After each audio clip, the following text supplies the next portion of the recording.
Bom dia, boa tarde. Good morning, good afternoon to all of you. I am Andrea Diniz. I work for the Statistical and Geographic Institute of Statistics, CEPAL, and I'm here coordinating the use of big data, which is within IBGE, but it works for Latin America and the Caribbean region. This is the fourth webinar about the use of mobile phone data for official statistics. In our first webinar, we addressed the challenges and opportunities for use of mobile phone data for official statistics. And then in the second one, we addressed the use of mobile phone data for migration. And over the third one, for tourism. Como é que se usa dados de telefonia móvel para mapeamento dinâmico da população. E para isso a gente tem um enorme prazer de receber dois palestrantes. O primeiro vai falar é o Marlos Tiro e depois Thomas. And we have the pleasure. Só um minuto, porque ainda tem gente de áudio aberto. Alguém pode verificar aí e fechar o áudio das pessoas? Marcos, he's a member of Cosition. He's got over 16 years experience working with spatial information. He's been working widely with several projects in several domains, including mobility, populational statistics, urban planning for transportation, epidemiology, safety, protection, among some other topics. Marcos is an expert in the methodological, technological, and analytical aspects of mobile positioning data. And Thomas, our other speaker, Thomas Islawad is a data scientist at Flonmider, a nonprofit organization specialized in the use of mobile phone and geospatial data in humanitarian development sector. Thomas was previously also the Knowledge Center manager at Flonmider, responsible for developing FlowGeek, the open online knowledge center on CDR analytics. Marcos and Thomas will have around 20 minutes to address their lecture, and then we are gonna open for Q&A. Participants may address their questions over the chat, or if they want to address their questions orally, that is also possible.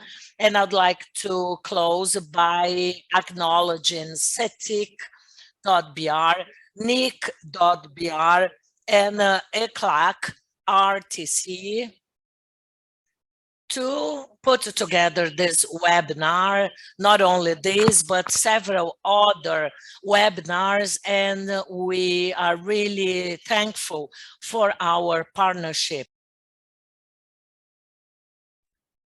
Also, we would like to thank our speakers for sharing their time, their expertise, and our participants, of course, that took your time in your busy agenda to be here today.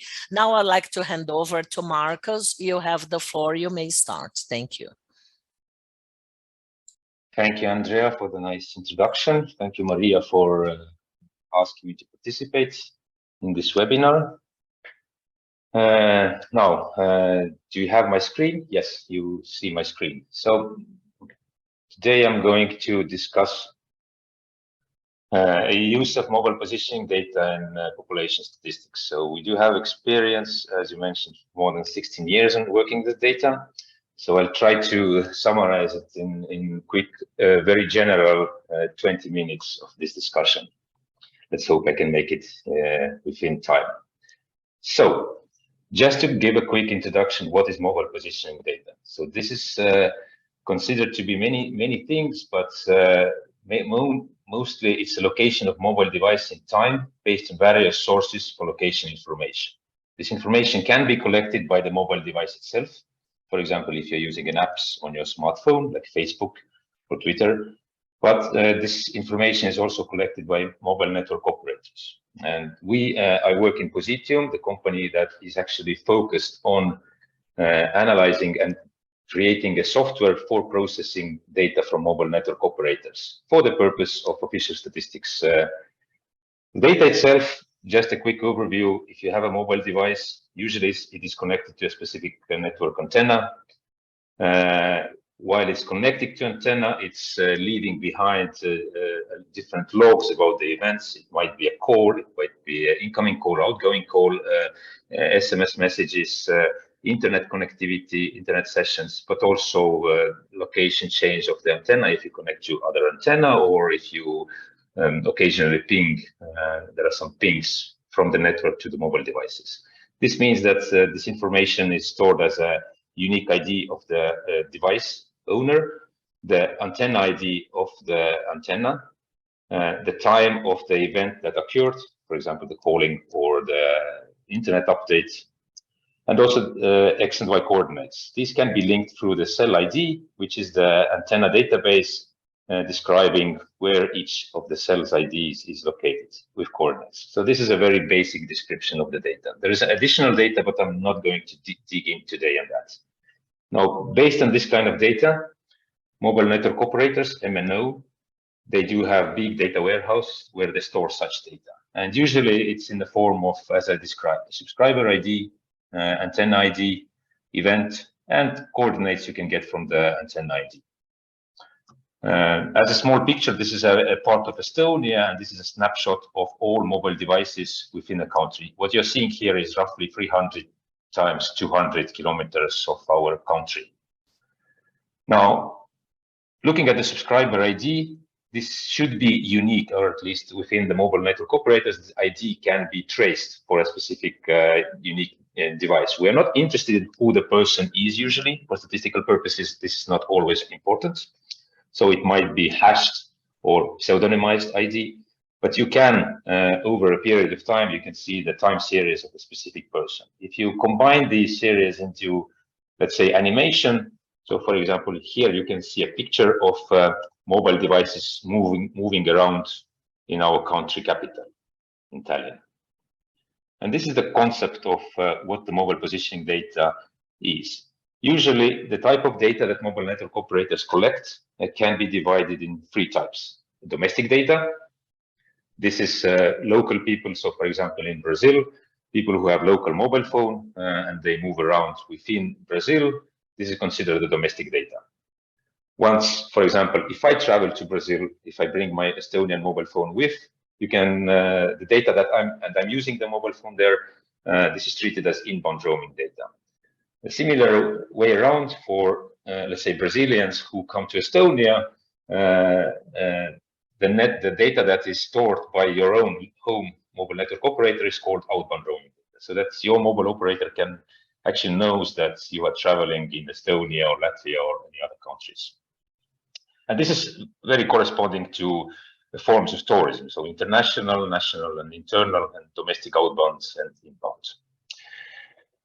The mobile positioning data or mobile network operators location data, obviously this is a historical data. This is stored over a period of time. Usually there are legislations to protect this kind of data. So this is a very sensitive data set. So it is protected by telecom business interests themselves, privacy protection legislation, and general telecommunication legislation. So in order to use this kind of data, it requires either anonymization or some kind of legal authority to use this data, or perhaps it's possible to agree with mobile network operators to get access to the data, but obviously using anonymization.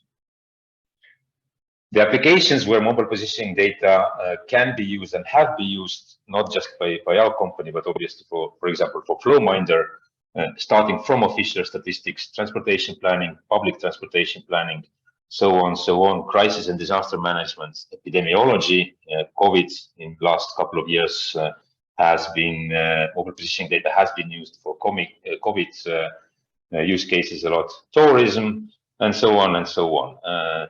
Positium, the company that I work in, is actually a spin-off company of University of Tartu in Estonia, the biggest university.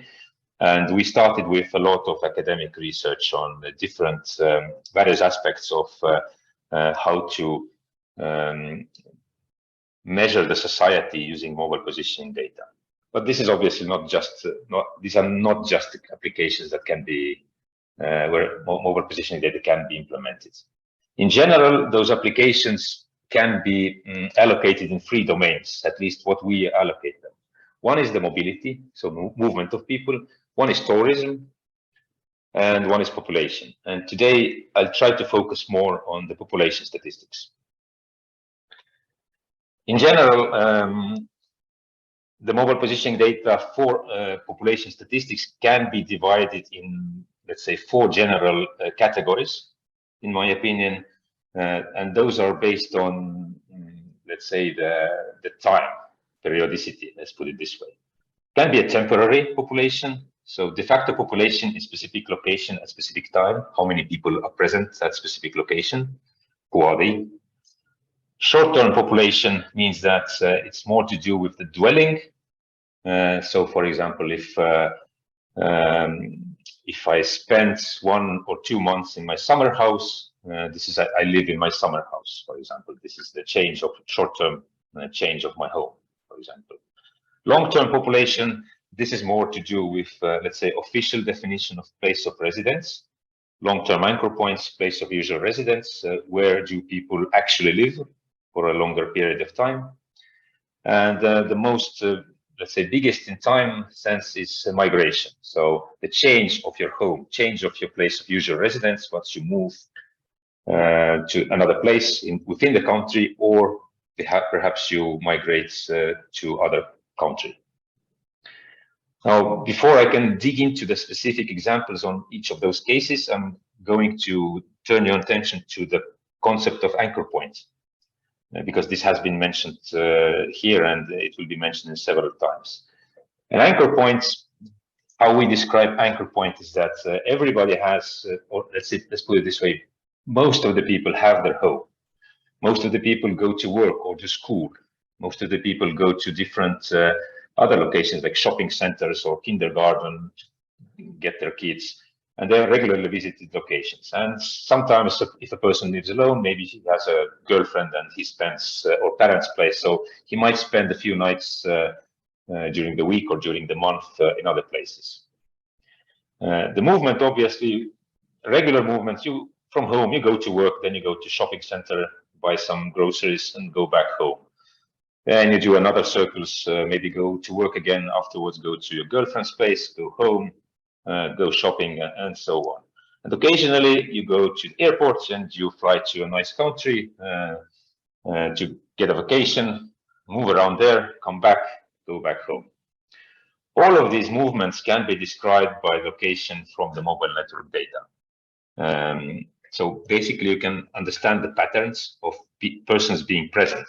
And anchor points are defined as places where the person, or let's say a subscriber is this owner of the mobile device, regularly visits. It might be a periodical visit, so every evening he goes to home and sleeps at home. This is how we can define home. Every work days he visits, let's say at some specific time, he visits his workplace. We can define this as work anchor point.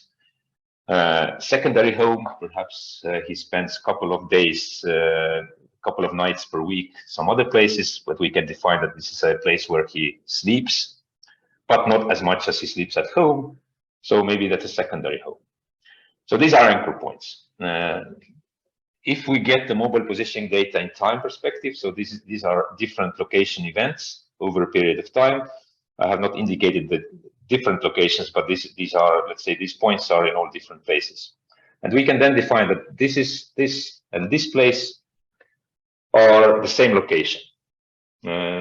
Looking at the time or temporal analysis, we can basically understand that this is a home anchor point, because most of the time the person either spends a night on this place or he has a pattern of spending the most of the time in this place, or the other way around. We can also, and let's put it this way, this is anchor point number 1. And the person visits anchor point, he goes to work, shopping, back to home, and so on, so on. And if we take a very long period of time, you can clearly see the patterns of regular visitations of a specific place. Other anchor points can be similarly identified. So second anchor point or second home, work time anchor point. It might be a work, it might be school. If a person actually doesn't work, the home and work time might be the same anchor point. And other, let's say, regular anchor points where you might not understand what is the function of this place, but you can see that this is a regularly visited location. So anchor points are regularly visited, meaningful locations of the subscribers. In combination with irregularly visited locations, we can create a sophisticated, highly quantitative data-driven model for our spatial temporal behavior. And this is the main point of basically describing the real life using a model based on mobile positioning data. Now back to our population statistics for different, let's say, definitions or aspects. You can see that I've added other definitions and concepts here, like the transit movements, stay and movements. So I'm staying at one place, then I move from one place to another. I stay in another place. This can be mapped. Trips from home to home, defining user environment, defining trips outside user environment. Obviously, they can consider to be a tourist trip, domestic tourist trip or outbound tourist trip, work location, secondary home location, regularly visited places, country of residence, and so on and so on. Obviously, there might be more definitions that we can apply to those. If we go to now to temporary population, so let's put it this way. So this is an animation of people movement in our capital of Estonia. This is just a small portion. I think it's 1% of the population that we have reflected in this animation. But let's put it this way. I want to know in this square, who are the people who visited this place at a specific time. So basically, what can I get from mobile positioning data is that I would know that 536 people who lived in this place visited this location, over 4,000 workers who live somewhere else but work in this place. Also very many transits, people who just drive through this place. There were also 148 domestic tourists and 64 foreign tourists. For foreign tourists and domestic tourists, I could also understand where do they live. For domestic people, is it some part of my country? For foreign tourists, which country did they come from? Similarly, I can choose whatever location to get this kind of statistics. If I want to know difference in time, so this is again a map of Estonia, and I'm selecting one square, for example, in this part of the lake of Estonia, and to see who are the people in different days visiting this location. Now, this statistics covers, this example covers 4 years of daily data, and distinction between the visitors in, what was it, 1, 2, 3, 4, 5, 6, 7, 8 different classes. Permanent residents, roughly 300 people. On the 16th of June, there were 293 people who lived actually there. There were 787 people who worked there, lived somewhere else but worked there. There are 375 people who otherwise live somewhere else, but they have a summer house, or they have a parent's house, or they have a girlfriend's house there.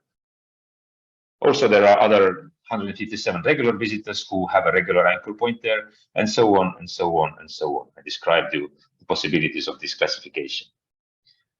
Obviously, this statistics is example here is brought as a daily, but this can be actually set up as a hourly statistics. So here in this animation, you can see the city of Tartu. This is where I live. And this grid, I hope that you can see it nicely, reflects the number of people in each grid cell who are not the residents of the specific grid. So we can say this is a daily population, but we can track it on an hourly basis. This specific example has been used for planning the assessment of the risk of the drones or UAVs. So basically, the drones must be flying over the places where there are not so many people. So mobile positioning data can be used to map this kind of situations, to choose the corridors where the drones may fly and not to affect too many people which are under them. This was temporary or de facto population. In terms of long-term population, this is the closest to the, let's say, official definition of place of usual residence. Over the 6 months of, or 6 months or 12 months, you can define what is the most common anchor point? Anchor points, at least in our company, are calculated on a monthly basis, so per month. For each month, we calculate a home anchor point and work time anchor point and secondary, and so on. And for a longer period of time, we can say that how many people live in different municipalities of the country. And this is something which is mainly the most important statistics that can be obtained from the mobile positioning data. And this shows the long-term population. Short-term population, on the other hand, as I mentioned, that people might mostly live in one place. So place of usual residence is one location, but they actually spend 1 month or a couple of other months outside in a secondary home, in a summer house.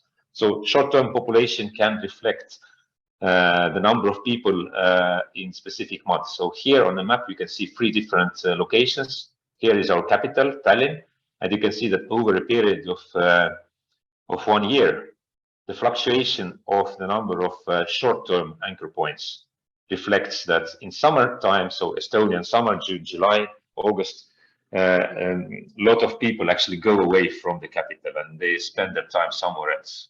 And this can be done again for the very different places. You can see that this is the island of Hiiumaa here. It has a small increase of population during the summertime. So obviously, lots of people from Tallinn also go to this island here. National migration is obviously the longest term statistic. So we can see the change of long-term home anchor points, or for that matter, long-term work anchor points, if we want, over a longer period of time. And here on the map, you can see the matrices or the connections between the origin and destination of the migrations. So change of home place. If you have a long enough period of data sets from MPD, you can see where are people migrating. Now, this example here shows the migration, national migration, but obviously this can be done using the international migration and cross-border migration and things like that. I have a couple of slides mentioning the census, because this is a very popular topic that we are dealing with. So regarding the population registry or the census itself, here is a small map. We can compare the number of home anchors to the population registry or the census result, and you can see where the, let's say, population registry might be incorrect. On the map here, you can see that, for example, in this place, there are 3% more population based on mobile positioning data than compared to population registry.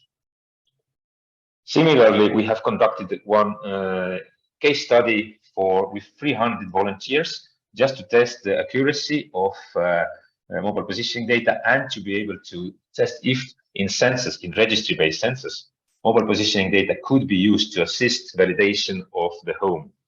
So here you can see roughly 300 home addresses based on population register.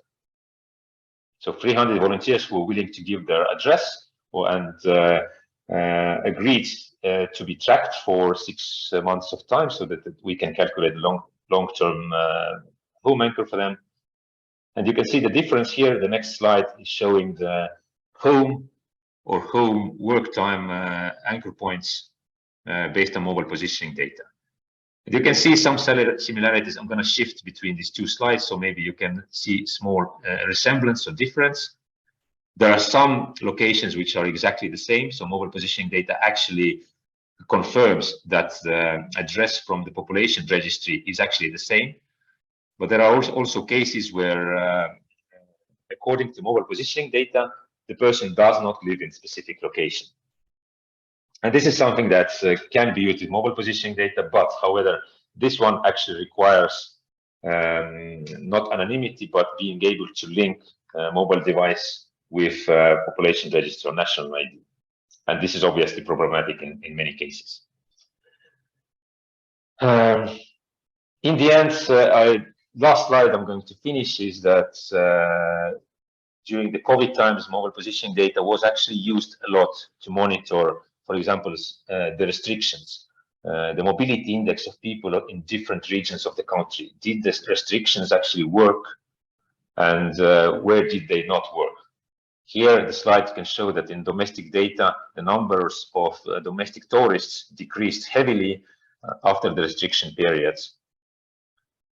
Another example here is the let me just go to the so day 9. This is the modeling of the spread of the virus. So this is one location where we had outbreak of COVID during the beginning of COVID disease, and we monitored or modeled basically who are the people who were present on that day in this location, and where did they go in other parts of our country during the next 30 days.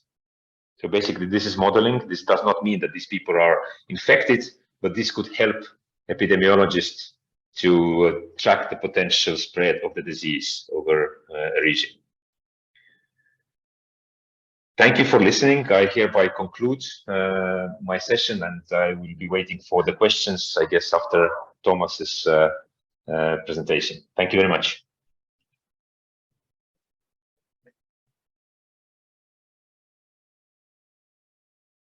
Thank you so much, Margus, for your presentation. That shows the importance of using mobile phone data for official statistics. I hope that our participants, they get inspired with projects like that because the use of mobile phone data, that is so powerful and it allows us to do so much. I'm going to hand over to Thomas, and let's keep the questions to the end, to the Q&A session. Those of you who had joined us late, please keep your questions to the end of Thomas' talk. Welcome. You may start. Thank you.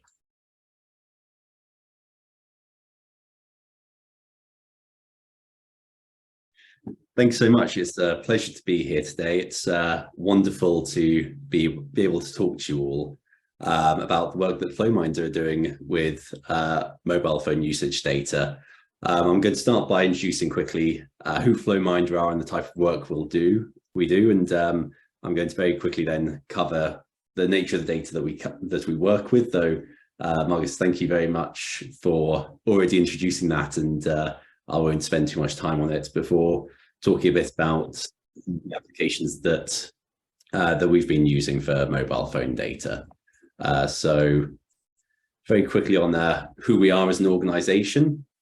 The origins of Flowminder start with the 2010 Haiti earthquake and the cholera epidemic that followed.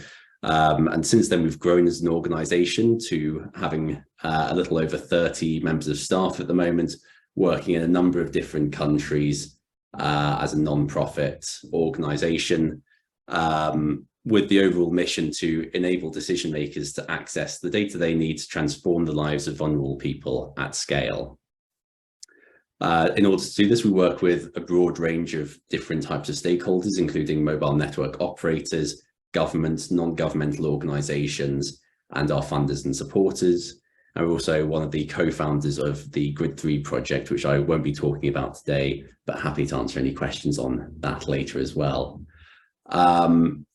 Collaboration is an essential part of any of these projects. It's important to work with the broad range of different stakeholders who are always involved when it comes to working with mobile phone data, which includes mobile network operators, government end users, regulators, and other types of end users such as international governmental organizations.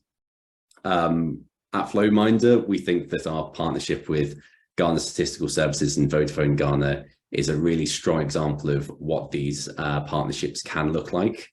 But there's a number of different ways in which you can structure these, which may be business to business, business government, or public-private partnerships. And again, I can talk more if there's interest in these different types of partnership models. Before we get into the details of the methods as well, the other thing I really want to emphasize is the importance of ensuring privacy and being transparent when working with mobile phone data.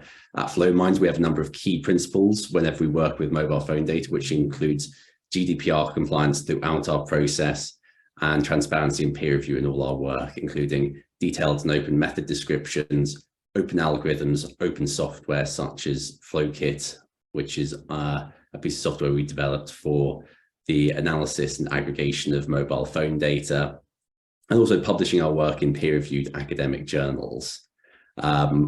Overall, with this idea that CGR-derived insight should never permit the identification of individual subscribers. So what are call detail records? This has already been covered, so I'll be very brief, but call detail records are generated anytime a subscriber makes or receives a phone call, sends or receives a SMS message, or uses mobile phone data. And as we've already seen, this has several features which are important for understanding mobility, particularly an identifier for the subscriber, which should be pseudonymized, the cell ID, which gives us a location, and a timestamp, which gives us the temporal component of this. This data has a broad range of important benefits. Most importantly, this is automatically generated in near real time, allowing very quick insights in a short amount of time to make informed decisions at the time they need to be made. The data sets also contain billions of data points from millions of people, covering a large geographic and timescales. And by aggregating and anonymizing this data for a large number of subscribers, we can understand the large-scale mobility patterns while also preserving the individual privacy of each subscriber. There are a number of limitations to using mobile phone data as well, though. The first one I want to take a quick look at is the temporal resolution. Because CGR data is only generated when a person uses their mobile device for a billable event, we only observe subscribers when they are using their phones. So, for example, if a subscriber doesn't use their mobile device on a particular day, we can't confidently say where they have visited on that day, for example. Another limitation is the spatial resolution. Because the location that we have for each person is an approximation provided by the location of the cell tower which routed a particular event, the spatial resolution is always going to be limited by the density of cell towers, which importantly can vary over geographic areas, with urban areas perhaps having cell towers every 300 meters compared to more than 9 kilometers between cell towers in some rural areas, especially when working in low and middle income countries as we do.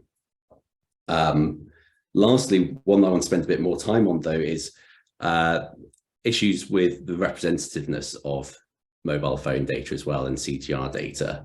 So when we work with CGR data, what we're getting is a sample of the population which may not be representative of the population as a whole. In order to be included in the data set, first of all, a person needs to own a mobile device. Secondly, they need to subscribe to a participating mobile network operator.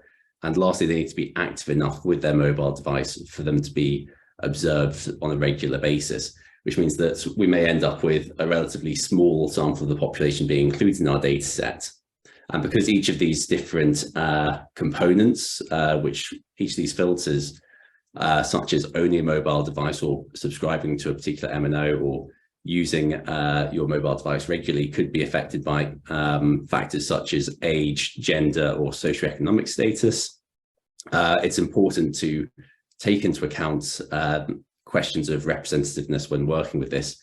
And one way that Flowmind has been developing for addressing this is by combining CGR data with other forms of data, so including additional demographic data and information from field and phone surveys.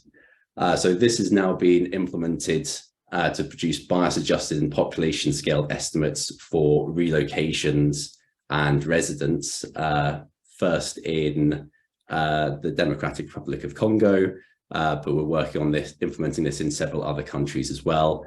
And next we'll be looking at applying this for our presence and movement indicators, which I'll give you a little bit more detail on shortly. But the crux of this new methodology involves combining our CGR aggregates with primary and secondary survey data, existing population estimates, and other geospatial inputs such as shapefiles defining administrative areas. I won't go into much more detail about the methods now, but happy to discuss this in more detail, as I think it's a really exciting area that we've been working in and addresses a really important limitation of CGR data. So once we've developed these aggregates and these indicators, we can use them to answer a broad range of different questions, such as where are people located over time, what patterns of movement may be of interest, how many people are moving at any particular point in time, where are people relocating their homes to or from, where are the high concentrations of people, and which areas are highly connected with each other. The basis for this is a range of indicators that we've developed. So first of all, we've got these short-term indicators such as daily presence, which looks at the number of subscribers who are observed in an area over time, and also daily movements, which look at the number of trips being taken between areas by subscribers, and also longer-term indicators, which are in some ways analogous to the anchor points that we've already heard about, which we term home locations, focusing primarily on the locations that people are likely to have their primary residence. And secondly, relocations, which look at changes in people's home locations between different areas. We also have a number of other indicators that we've started to develop, looking at other types of locations of interest, but also social connectivity and indicators around mobile phone usage and top-up expenses, which have applications in areas such as poverty mapping. So in terms of what these indicators apply to in terms of applications, one area that we've started now is developing standardized mobility reports for 3 different countries. So we've been working in the Democratic Republic of Congo, Haiti, and Ghana to provide standardized mobility reports which describe the mobility patterns that we observe in each of these countries in a standardized way on a regular basis, and increasingly introducing our new bias-adjusted and population-scaled methodologies to do this, first in the Democratic Republic of Congo, but we have plans for the survey work in first Ghana and then Haiti to deploy those methodologies in those countries as well. So here we can see some of those outputs, first looking at the relocations, the changes in home location between different areas in each of these countries.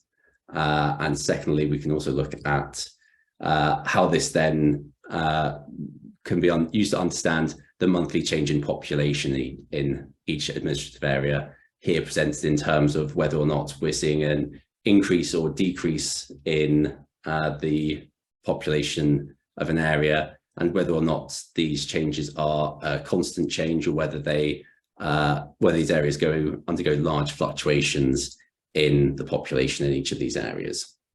And then this feeds into a number of other applications. So in Ghana, first of all, we can also look at how these change over time. So here we can see the seasonal variation in home relocations in the Democratic Republic of Congo. And these have a number of applications. So first, I'm going to talk a little bit about some work that's ongoing in Ghana, working with the National Emergency Response Agency. They're looking at time-dependent dynamic risk maps. So here we are looking at flooding, and we're looking at how the number of people in different administrative units changes over the course of a day. So here we can see the relative number of people present in an area at 9 a.m. relative to 7 p.m., which is our baseline. And here again, we can see the relative number of people in an area at 1 p.m. And by combining this with different types of risk map, in this example, we can see the flood risk map. We can understand how the number of people at risk from a natural disaster such as flooding changes depending on the time of day or the time of year or the day of the week. So we could also, for example, compare the number of people who might be at risk of flooding on a weekday compared to a Saturday or a Sunday. Similarly, we can also apply these types of indicators to understand mobility disruption. Often we do this in the context of responding to natural disasters, but here we've got a use case looking at the impact of COVID-19 mobility restrictions in Haiti. And what we can demonstrate here is the effectiveness of mobility restrictions at reducing travel by looking at how looking at the extent to which the number of places visited by a subscriber on average each day dropped after the introduction of restrictions. Interestingly, here we were also able to look at how the distribution of the population changed between rural and urban areas, and we saw that there was a significant shift in the population from urban to rural areas, similar to that which we would usually observe during the Christmas period in Haiti, suggesting perhaps that the introduction of these restrictions resulted in people returning to areas which their families come from in a way that they often would do around the Christmas period. Similarly, we've also applied this to looking at the modeling the flow, the geographic spread of cholera in Haiti, and this can be applied to a number of different infectious diseases similar to the COVID-19 example we've already seen. And here we can see two different outputs that were developed and provided to the Ministry of Health in Haiti and also to US CDC and Médecins Sans Frontières. The first map on the left shows the flow of subscribers traveling from Port-au-Prince metropolitan area outlined in red, which was the hub of the cholera cases early in the epidemic. And we can see the main areas which people are traveling to from Port-au-Prince, which may then be most at risk of experiencing new cholera cases.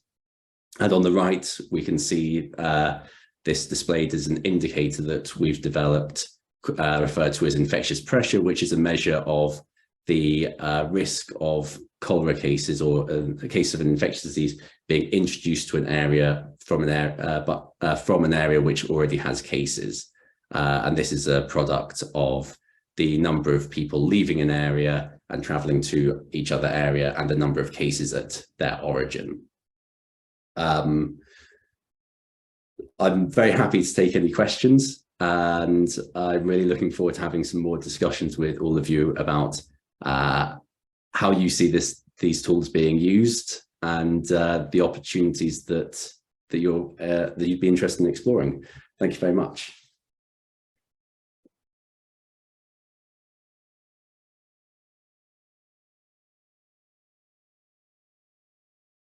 Thank you, Thomas. Very inspiring, your talk, as well as Marcus, both of you. You emphasize the power of using mobile phone data for official statistics. We have a couple of questions that were addressed here over our chat. If anyone would like to ask your questions orally, please benefit from the raise hands icon to address your question orally. But let's start by the written questions over the chat. Marcus and the representative from the Paraguay Statistical Institute, you both have addressed a subject location being related to a phone GPS geolocator. How about if the phone data is linked to the location according to the phone's GPS? What happens with those phones with GPS not activated or with low connectivity? That is a question to Marcus, but Thomas is also free to answer, of course. I would like to suggest, Marcus, that you could summarize what you have already answered to her over the chat. Mm-hmm. As the chat is not recorded, could you orally please summarize what you had written down? Could you please do that? Yes, so thank you. So yes, it's as I mentioned that actually the mobile location data can come from two sources. It can be a mobile phone app, so like Facebook or Twitter, or it can be the data from mobile network operators. And and I think Flowminder in most cases are working with data from mobile network operators. And in most cases, this is not GPS precision. They do not have access to the GPS location of the device. They have access to the location of the network antenna that the mobile device was connected to. So in this case, it doesn't matter if its GPS exists or not. All mobile phones are connected to some network antenna, and the location of the antenna is the location of the device. So this way, it's not as precise as GPS, but in general speaking, it's for the statistics that we are using, it's sufficient enough. I just very quickly agree with that. Yes, we don't use GPS data as a matter of course. This is because, as I talked about with the issues of representativeness of the data, we run into greater issues when we're limited to only including subscribers who have smart devices, especially when working in low and middle income countries. So we use almost exclusively call detail record data, which is held by MNOs and does not require the phone to be GPS enabled, which does introduce limitations around spatial resolution, but the spatial resolution is suitable for our purposes.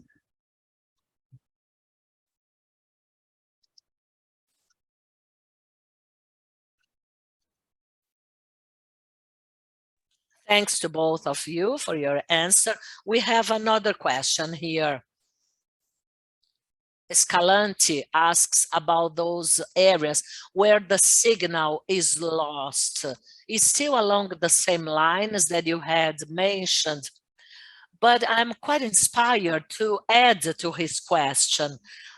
If there is a very further migration or detachment, how do you recover it? How do you estimate for how long that person was in a certain spatial location versus another one? Let's say that a subject is in a certain antenna that is in a certain location, then that person moves to a different place that might be some kilometers away from that first antenna. How do you deal with that lack of signal, which I mean lack of antenna? We say that is lack of signal because you are not covered by that wire, that antenna in that second location when that subject had moved to. How do you deal with that? Sorry about long question. I think I let Thomas answer that. Yeah, first. Sure. If I understood correctly, first on the question of coverage of antennae in a country, even in low and middle income countries, in most areas there's very high network coverage. There are still gaps, but those areas tend to be incredibly remote areas which are largely inaccessible to begin with. So in terms of subscribers spending substantial amounts of time outside of areas where there is any network coverage, that's not something which poses a substantial concern as far as we found. What can be more challenging is, so I've mentioned that, for example, the spatial resolution can vary between urban areas and rural areas, and that can pose more of a challenge because journeys which may be picked up in an urban area, say traveling 1 kilometer, can be observed because of the density of cell towers, and we can see that they've moved from being close to one cell tower to another. But in a rural area, a very rural area with very low density of towers, a similar distance journey may not take you in range of a different cell tower and therefore may not be observed. So an area that is of ongoing research for us is trying to understand how we try and manage for the variation in spatial resolution between urban and rural areas. And that's an ongoing area of development for us, and an important one, but it's something that for now we just have to take into account when doing our analyses, apart from anything else. But will vary between countries. I suspect that Estonia, for example, will have fewer areas where there is a large gap between towers compared to a much larger country like the Democratic Republic of Congo, where there's a much larger area to cover. I don't think there is anything to add from me. So it's Thomas explained it very nicely.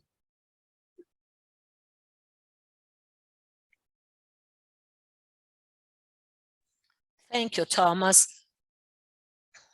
Margus has suggested to record or write down the questions, and later on they can try to answer through email, or we can send an email to our participants later on with the questions and answers. We have another comment from Mr. Escalante, who says that in Ecuador, it's in English, his question. She's reading in English now the question.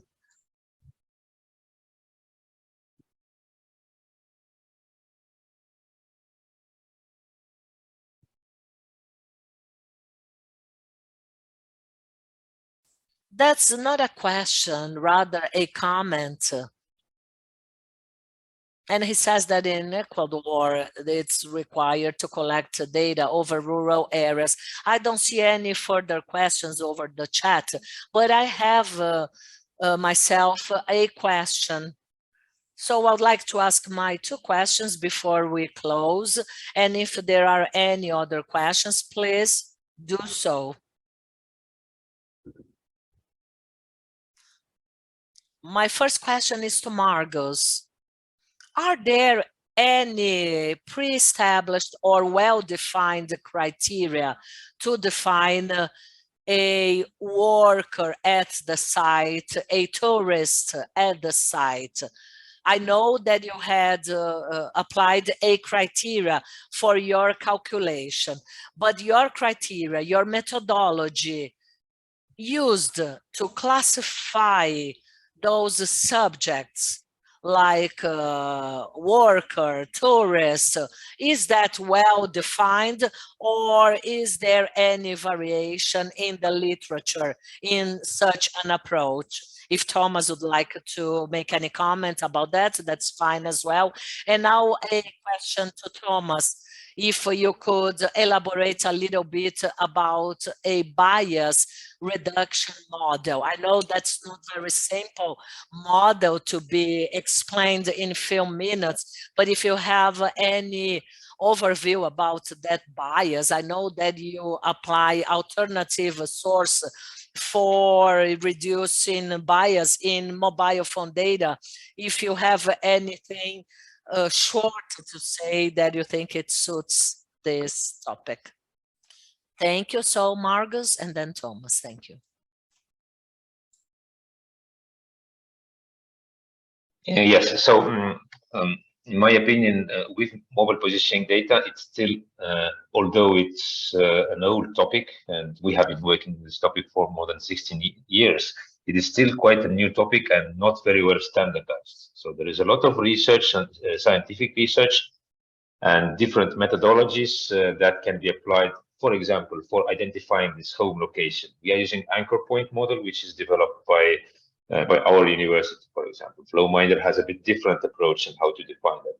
In most cases, the results might be very similar, but they fluctuate in specific scenarios. Now, not to be very specific, but the example of sometimes homes are defined by the logic that people spend nights. They are at home at nights.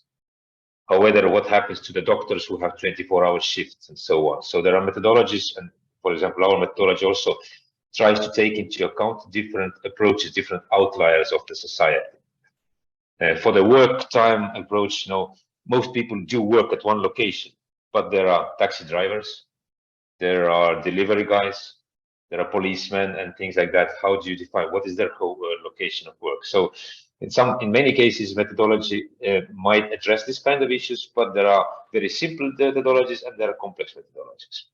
Now, taking that aside, for each methodology. And I mean, usually if this is a case where, let's say, forward-looking people are developing methodology, the methodology consists of the rules and then parameters. Rules you cannot change, but parameters you might define. So as a small example, again, looking at the home, in most cases, looking at the workplace, in most cases, people work from Monday to Friday, right? And there are methodologies to define work anchor points based on, this is one parameter, let's say one approach, that people working from Monday to, but in some Arabic country, people are working from Sunday to Thursday.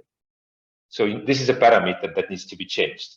Similar cases for, I think if we go to the area of tourism, defining usual environment, people. Is it based on the distance from home? Is it based on the administrative units? What level units? Is it the region or province or a village that you define usual environment? So I think to answer the question, there are several methodologies for defining anchor points, for identifying tourists, for identifying I don't know, origin destination matrices for that matter, and several. And in most cases, good methodologies do have parameters that you can adjust to specific circumstances of a specific country. Thank you.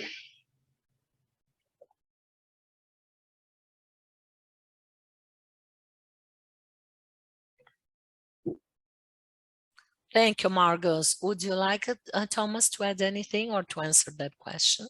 The prior one, if you remember. No, I don't think I have anything specific to add there, but I'm happy to talk very quickly about our sort of bias adjustment and population scaling methodology. I have a bonus slide which will hopefully summarize this slightly. So this is our methodology for calculating monthly residence estimates, and this sort of simple is as simple as we can get, at least our workflow for this. So at the top here we have our CGR flows between pairs of locations coming in, and this is combined with survey data which provides adjustment and scaling factors for describing these bilateral flows.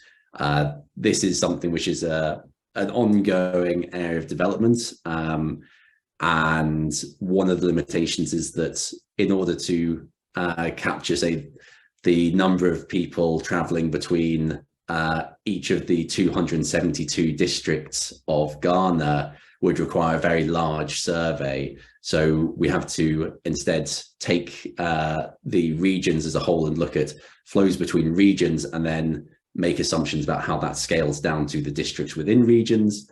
But by combining that, we can create these bias adjusted flows between pairs of regions, which then is used to calculate the total inflows and outflows for each area. And then this is then combined with other sources of population data, which gives us a baseline, such as the world population density estimates, which we then use to calculate the population growth each month, combined with the number of residents we see moving in and out and the net flow of residents. And then this is recalculated for each month going forwards to give us consistent measurement of how the population has changed month to month. And that's the basis of our new methodology for estimating the number of residents in an area. That's quite a quick introduction. Happy to put anyone who wants more information in touch with our survey statistician, who is the brains behind this.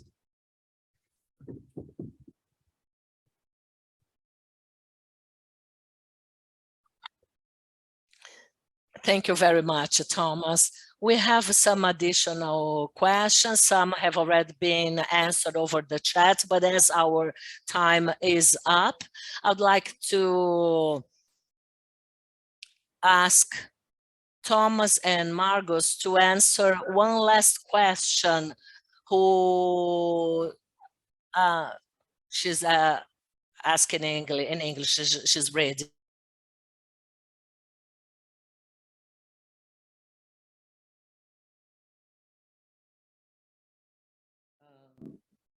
Comenta que Flowminder has long-term agreement with Digicel, in Haiti and Vodafone in Ghana, but what to do when there is no access? So if you both wanted to make a comment on data access. Sure, I can go first. Data access to MNO data is always the biggest barrier. And there's no way around the fact that it is a time-consuming process to initiate these partnerships and initiate these agreements. Where Flowminder is focused is developing the software, the tools, the methodologies, and demonstrating that they are secure, that they're sustainable, that they provide the MNOs with sufficient protection to protect the privacy of their subscribers, but also that we can protect their commercial interests as well. And that helps bring them to the table when working with NSOs and other end users of the data. But there's no way around the fact that this is a challenge to initiate, and that it is going to always be time consuming.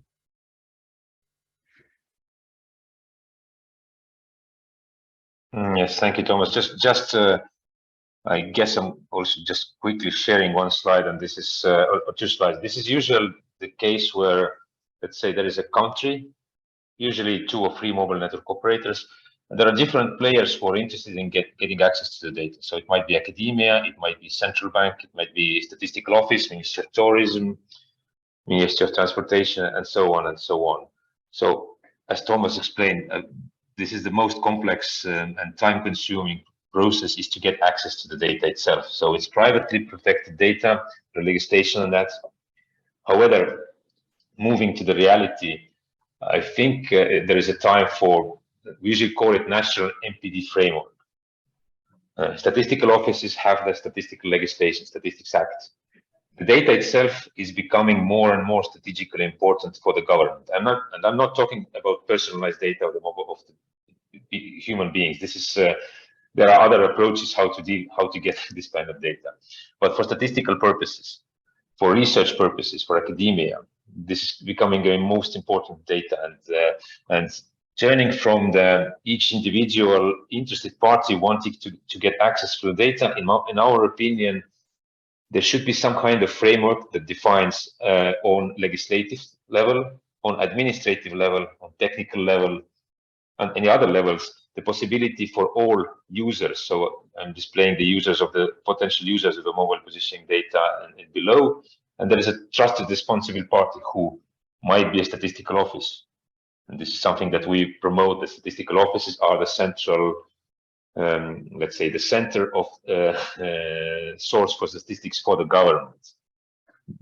They might have the Statistics Act that allows them to get access to the data from mobile network operators. The processing of the data might happen on the mobile operator side, or it might happen centrally within the statistics office using all the protective technologies or administrative privileges that protects the data of individual data of subscribers. However, it uses the same methodology to get the data from all operators. It uses the same output for different domains. Is it the tourism? Is it mobility? Is it population? Is it for origin destination metrics in transportation, and so on and so on. So I think this is the common approach. There is no one clear path to get the data from the operators. We have worked with roughly 15 different countries and twice as many operators. Believe me, for every time, every country, every operator, the approaches has been different. Sometimes the telecommunication regulator has the legal power to ask the operators for the data. Sometimes the parties have to pay for the data on commercial basis. Sometimes the operators give the data for free because they have social responsibility units and the data itself will serve a higher purpose, and so on. So I guess there is no clear option for that, but in my opinion, let's look in the future, 10 years, 15 years. I believe that this national MPD framework model might be the one, the best option for each individual country to start working or to start using mobile positioning data from mobile network operators. Thank you. Sim, muito obrigada, Marcos. Muito obrigada, Thomas. Thank you to both of you.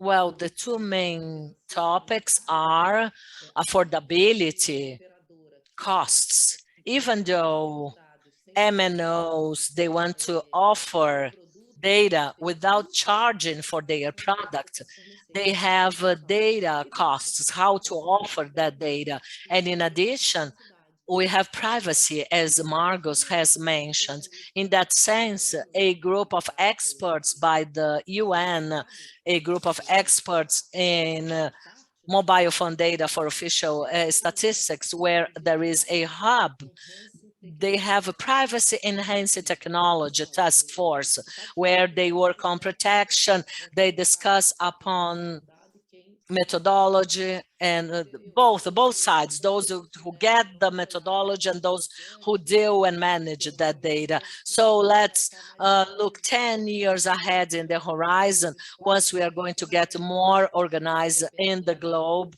and how MNOs will get organized to offer this sort of big data. Well, unfortunately, our time is up, and I'd like so much to ask our both speakers to leverage and foster such an important discussion, sharing and emphasizing this inspiring potential for using mobile phone data for official statistics. And those of you that is interested in displacement and disaster prevention, to participate at a webinar that will take place on April 6th.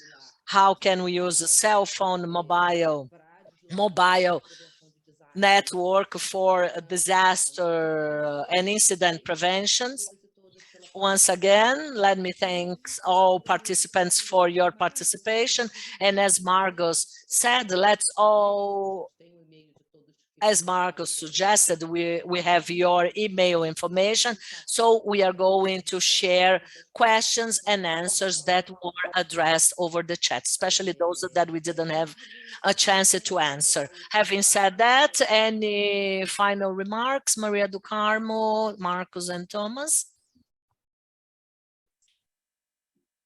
No, just to thank all our guests. Thank you, Marcos. Thank you, Thomas. We're always welcome here to talk about your experience. Thank you. Thanks so very much. It was pleasure to present. Yes, great. It's a pleasure to be here, and thank you very much for the invitation. And I'll just give one last plug for our new FlowGeek Knowledge Center, which you can find at flowgeek.org if you'd like to find any more information.